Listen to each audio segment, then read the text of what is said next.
Magandang araw po sa ating lahat. Ngayong araw po na ito ay nandito po tayo sa gilid ng ilog, pero hindi po para mangisda, para po maghanap po ng ligaw na gulay. Dahil ngayon po ay ipapagawa natin yung ating motor, dahil last week po ay hindi po natuloy, gawa nga ng nagkaroon ng emergency. So ngayon po natin ibalik para may paayos po yung ating motor, o yung aking motor po. Kaya ko pala lagi nasasabi na sa atin, kasi gusto ko po kayong isama sa mga ginagawa natin, kaya sinasabi ko sa atin. Kaya nagtataka yung iba, bakit sa atin, di ba sa'yo lang? Ganun po yung ibig kong sabihin. Kaya sinasabi ko pong sa atin, gusto ko po kayong isama palagi. At muli, samahan nyo po ako ngayon sa ating mga gagawin ngayong araw po na ito. Sa ngayon, maghanap-hanap muna tayo ng gulay dahil maaga pa naman. Ang oras po ng meet up namin ay alas 8. Ngayon po ay 6:45 pa lang po. Maaga tayo ngayon. Sabi ko bago tayo pumunta dun sa paggawa ng motor, maghanap muna tayo ng pwede natin ipang ulam dito. Yan. Hanap tayo ng mga gulay. Ito, may ligaw po dito na kalabasa. Ayan, may mga bulaklak pero walang bunga.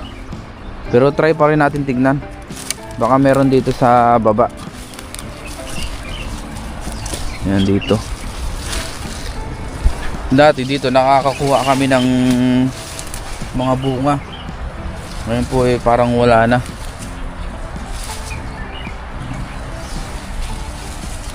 Parang wala nang bunga ito. Tingnan pa rin natin. Baka may naligaw.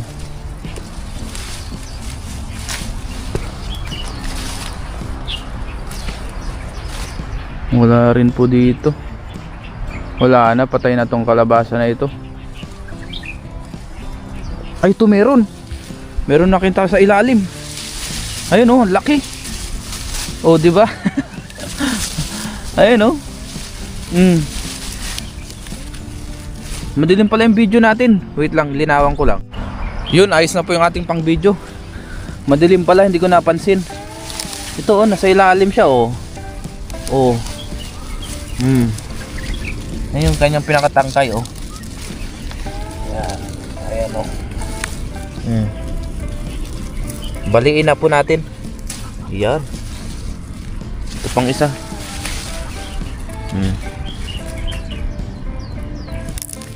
Yan oh. Wow, kalabasa.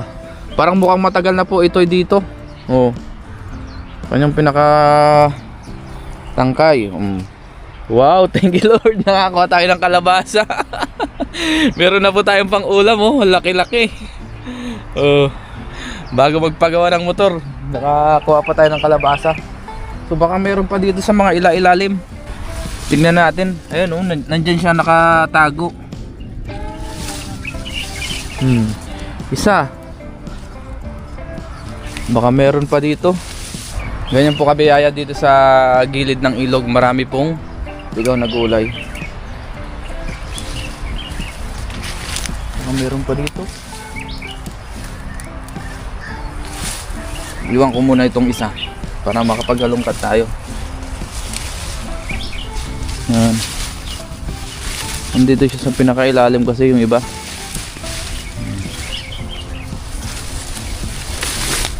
So magtingin pa tayo dito sa kabila. Baka dito meron din. Ito tangkay. Tangkay ng kalabasa. Patay na to. Yung kalabasa na yun mukhang matagal na hindi nakuha. Manamis-namis po yun. Tsak. Gawa ng medyo ano na siya, magulang na. Ito wala na dito.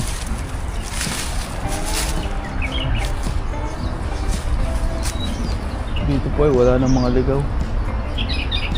Wala na dyan.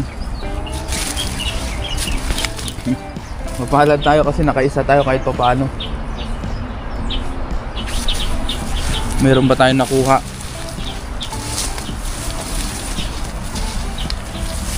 Ano pa tayo dito sa ilalim? Baka may kasama. Ayun, may tangkay sa ilalim eh. Ito yung pinakatangkay niya, ayun, oh. Kaya kailangan talaga tignan mabuti sa ilalim kung meron.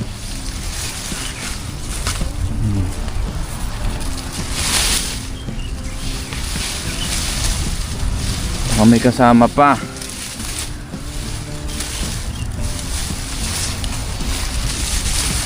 Wala na. Wala na dito. So, minsan nandito nakatago.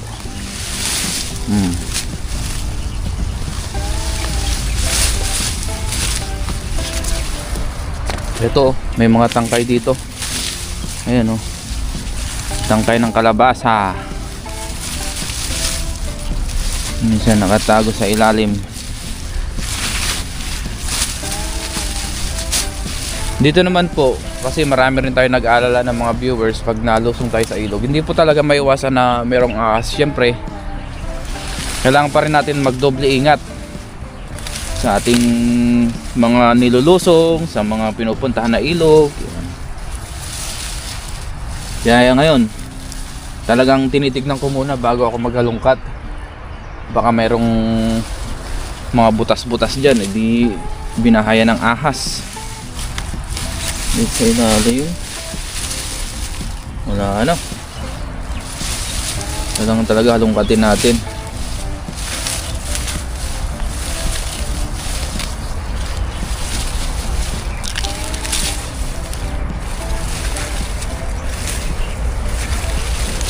May naligaw na isa. Wala na dito. Dito sa taas.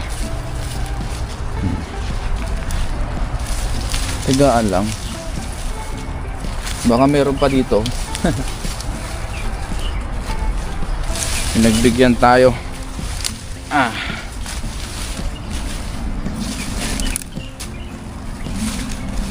Ayun, may tangkay sa ilalim, oh. Daming tangkay sa ilalim ng kalabasa na ito. Kaya lang walang bunga. Ang problema, walang bunga.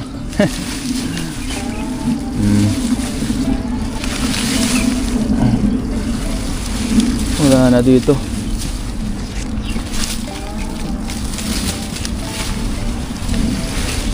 Tingnan pa rin natin, huwag tayong susuko. Baka meron pa.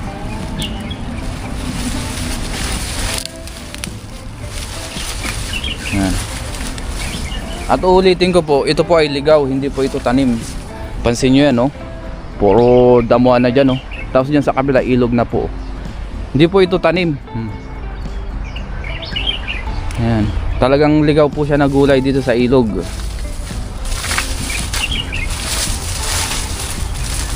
Yan. Talagang wala na po. Wala na tayong makita.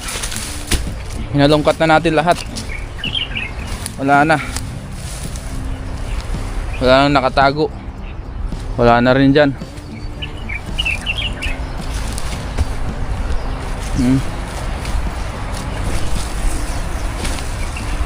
So biyaya po ay meron tayong nakuha na isa. Nasa pinakailalim talaga siya. Natatakpan siya ng mga dahon-dahon. Yan, makapal na dahon. Kaya sabi ko, halongkatin ko nga. Eh ayun, wala naman na tayo nakita. Pero meron tayong isa. Ayan. Nasa ano po ito? 1 kilo. Mga ganun po. Ang bigat niya. O lagpas pa. Mabigat. Dahil nga malaki. Bagong pitas.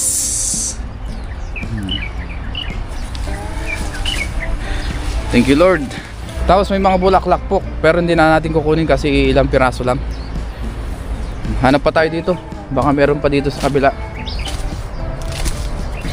Naliligaw. Daming kahoy, oh. Pwede pang gatong. Ipil-ipil po yan. Yung kahoy na yan.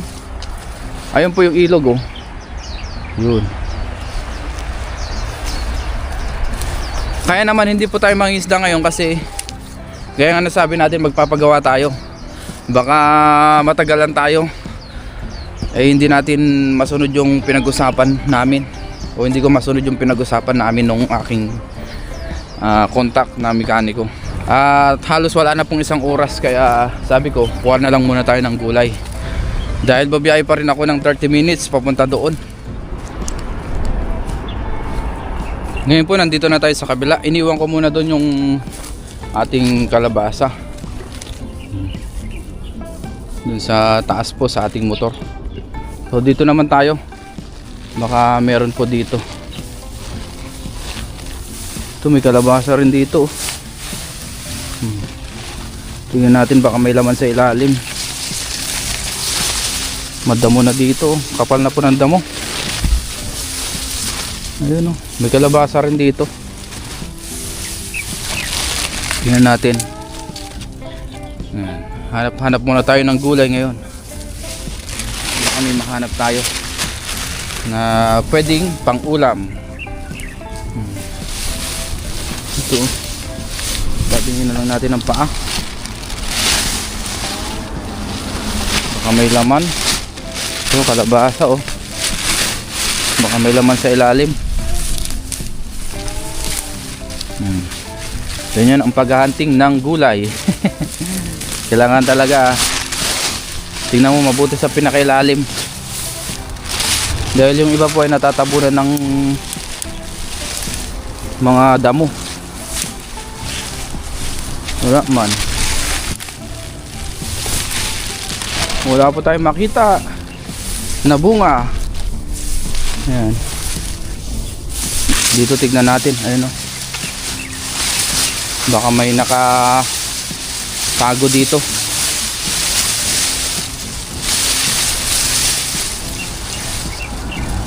Ayun o. Kalabasa. O. Dito sa damuhan. Wala pa. Walang bunga. Tulusong tayo dito. Sa kabila naman.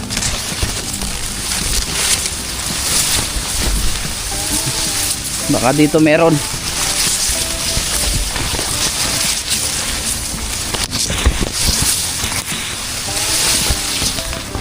Yun. Ito po yung spot na ito ay madalas na po talaga namin puntahan. Nila Kahasang. Yan. Kaya medyo kabisado na natin tong lugar na ito. Yan. Open na po dito.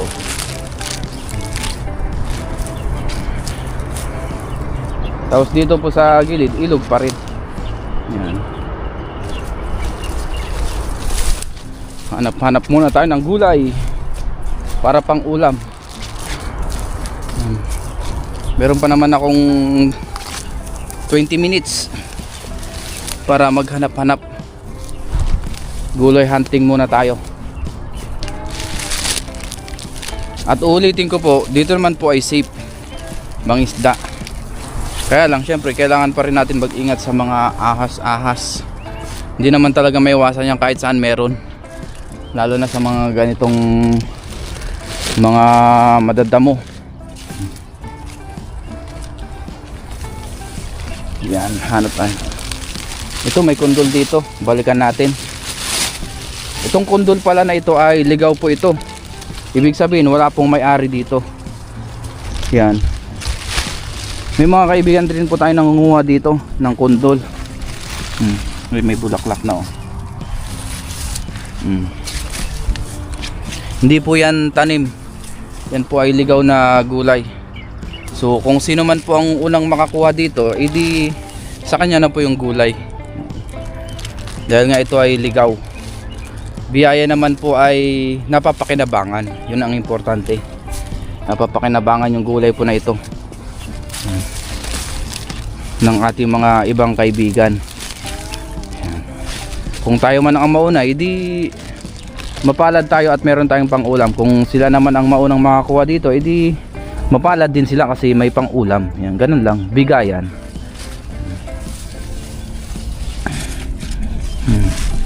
Yan sila Kahasang, yan, yung iba pa nating kaibigan. Yan, alam po nila itong spot na ito. Ito, parang may nakikita ako dito. Oh, ito meron nga oh. Meron guys, ayan oh. Pakita natin. Ayun oh. Kaso ito, ano na po siya? Bulok na yata ito. Bulok na nga. Sayang hindi nakuha. Gaya niyan. Nasasayang lang. Nabulok na.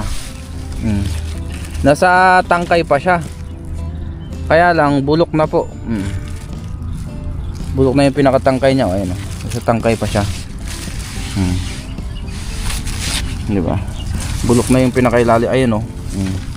Ikalat natin para magano pa siya. Mamunga o tumubo. Tanggalin na natin ito. Tinanggal ko na yung tangkay niya. Tapos ito ay ipunta natin doon sa kabila. Nilagay ko sa kabila para kung sakaling bumunga o tumubo, tapos bumunga ng marami, di mas marami tayong makukuha sa susunod. Dito ay wala na po. Wala na dito. So dito sa kabila baka meron pa. Ito po ay winter melon o kundol sa Tagalog.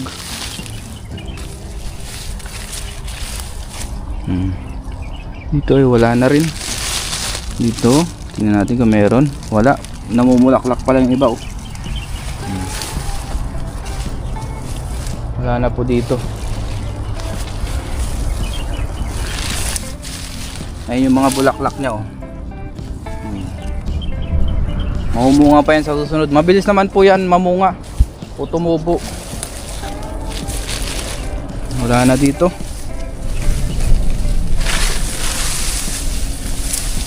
Yan, pa tayo dito.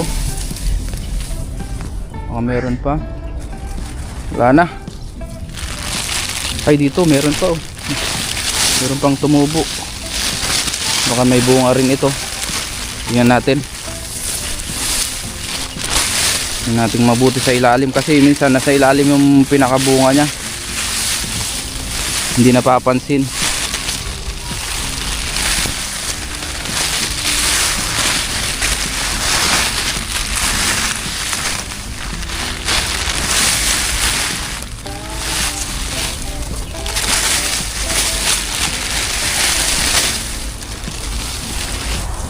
Wala na po.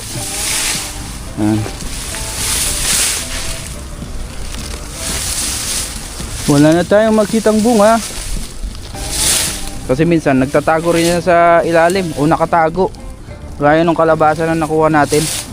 Nasa pinakailalim siya. Dahil bumababa po yung bunga niyan pagka palaki ng palaki. Dahil nga bumibigat na siya. Mapupunta sa ilalim. Kaya kailangan tiyagain natin sa paghahanap. Dito po ay wala na talaga tayong makakuha o makita. Tinignan na natin bawat sulok. Wala po tayong bunga na nahanap. Bukod dun sa bulok na nakita natin, yun po ay sayang. Nabulok lang siya kasi wala pong kumukuha.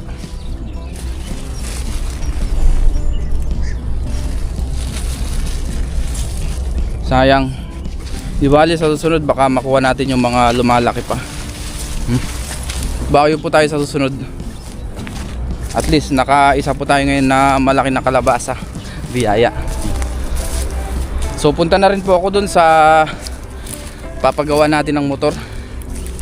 Dahil anong oras na rin po. Baka malate tayo nakakaya din. Kailangan on time. So susunod na lang po tayo mangisda dito sa ilog. Ngayon po ay malapit na tayo dito sa ating paggawaan ng motor. Paakyat na ulit tayo dito sa maliit na bundok. Dito po yung kanilang pinaka-company. Sakto 7:58. Yun po yung usapan namin. Dito na tayo sa labas nila. Kontakin ko na lang po ulit.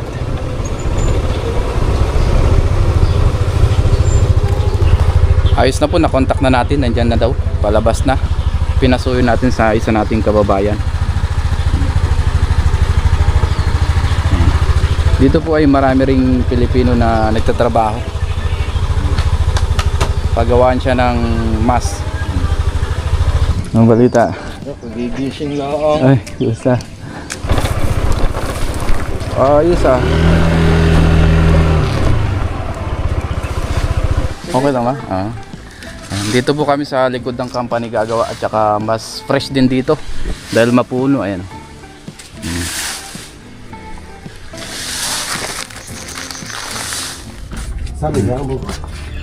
Ngayon po nandito kami sa Tenten kung tawagin dito sa Taiwan, o bilihan po ng mga gamit, mga tools. Ayan.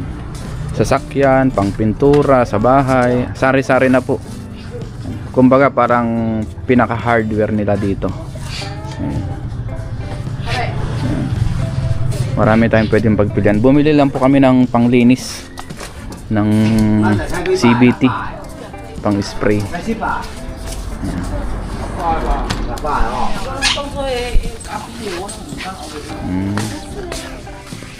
Ngayon po ay kasalukuyan na pong naglilinis ng panggilid.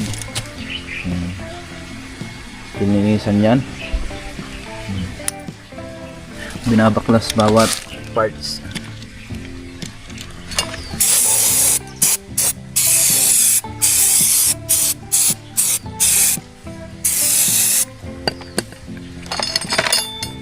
Tapos habang naglilinis po dito ng motor, may lumalapit na ibon yan, oh.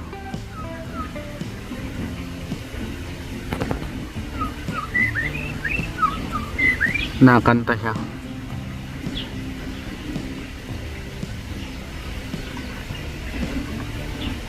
Tapos dito po ay kasalukuyan pa rin nililinis yung ating CBT. Ang panglinis ay ganito po, yung binili namin kanina sa 1010. Ayan.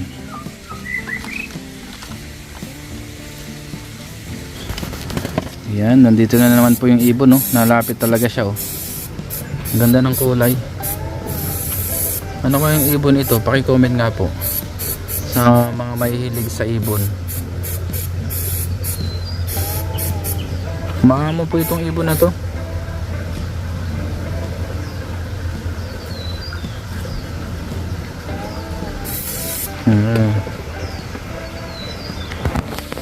Tingnan natin kung pupunta sa kamay. Ayan, nalapit yung ibon, eh. Hindi po siya natatakot sa tao. Siya po ang mismong lumalapit. Ang ganda ng kulay niya, oh.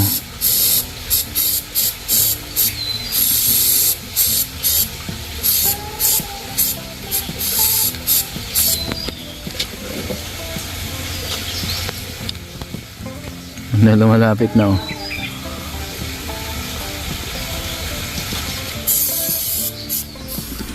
At ngayon po ay kasalukuyan pa rin nililinis yung ating motor. Tapos na po dun sa kabila sa may CBT. Dito naman po sa may bandang magneto. Ayan. Linilinis din para malinis talaga. I-check din dito. I-tune up din yan. Marami pa pong gagawin dito.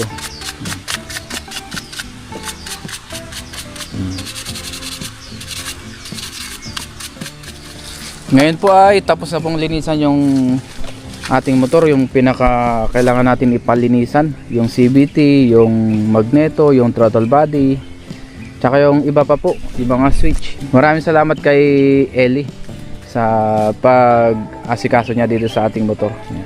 Ayos na ulit yung ating motor. At tayo uwi na rin po. Dahil mamaya ay maglalatag din ako ng lambat sa gilid ng dagat para bukas meron tayong pandawin.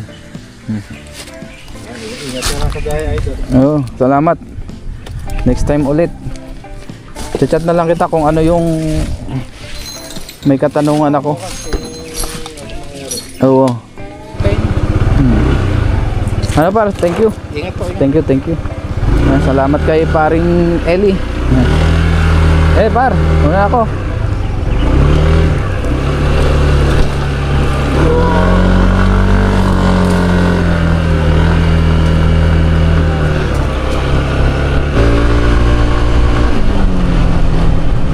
Ngayon po ay nasa dorm na tayo. Tapos ito po yung ating kalabasa, oh. Haluan po natin ito ng sitaw, igata po natin. Tapos meron tayo dyang giniling na natira. Ngayon po ay naiwa-iwan na natin yung ating mga ingredients. Ayan. Tapos meron din pala tayo ditong sitaw na bili natin kanina sa grocery. Ayan. Marami po yung ating kalabasa, oh. Punong-puno yung ating malaking mangkok. Umpisa na po natin mag-isa. Tapos nagsalang na rin pala tayo dito ng kawali na merong mantika. Ilagay na natin yung ating bawang, sibuyas, tsaka luya. Sabayan na.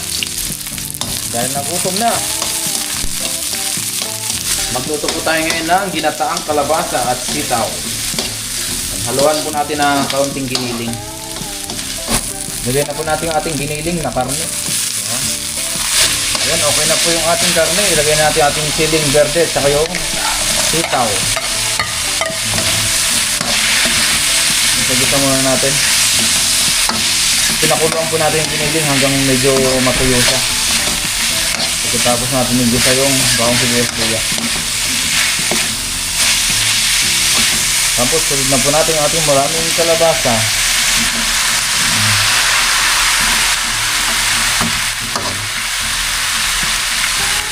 Bigyan na po tayo ng pampalasa, patis. Konti lang kasi maglalagay tayo ng asin. Asin.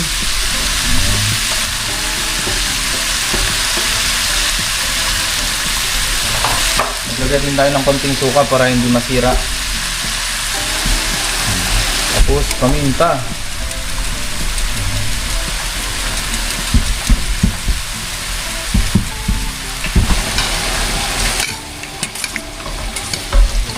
Tapos lagyan na po natin yung ating gata. Coco Mama, bang naman. Yung gata na ito ay galing po sa atin. Yan, product po ng Philippines. Nabili natin sa grocery dito po sa Taiwan. Pakuluan muna natin ito saglit sa mahinang apoy. Yun, kuluan na po.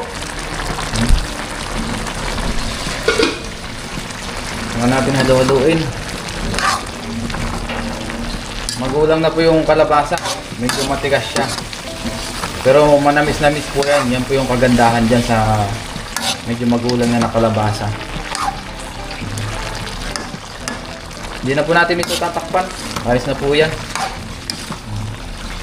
Gisa-gisa na lang natin.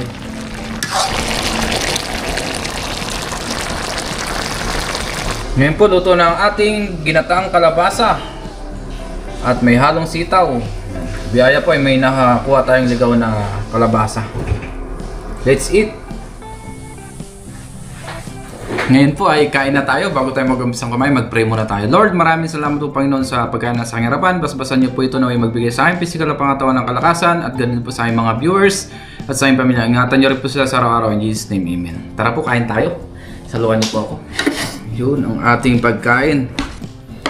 Medyo matagal-tagal din po tayo nagpaayos ng motor. Inabot din tayo doon ng 4 to 5 hours dahil nga marami po tayong inayos o pinaayos.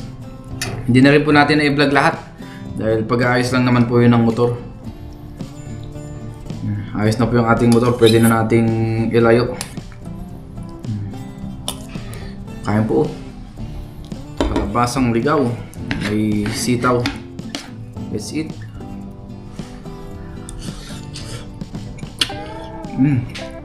Wow! Manamis-namis po siya.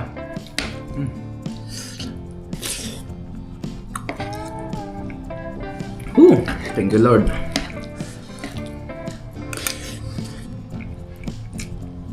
Ngayon po ay mahal ang kalabasa, gawa nga po ng winter.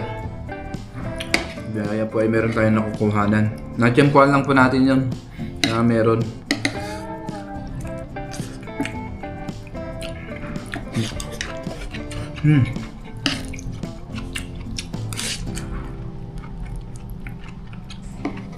Wow, the best.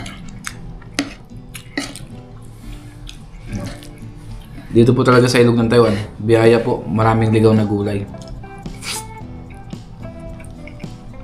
Meron din isda, siyempre marami rin yan, lalo na tilapia. Susunod na po tayo magdala doon. Gawa kanina ay medyo golden tayo sa oras. Kaya ligaw na gulay na lang po muna ang ating kinuha.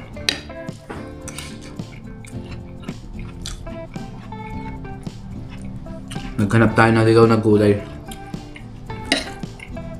Pero kung wala tayong nakuha nun, ang plano ko, bibili na lang muna tayo sa grocery ng pang-ulam. Pero biyaya naman ay meron po. Ang binili na lang natin, konting sitaw, panghalo lang. Meron na tayong ulam ng ilang ulaman.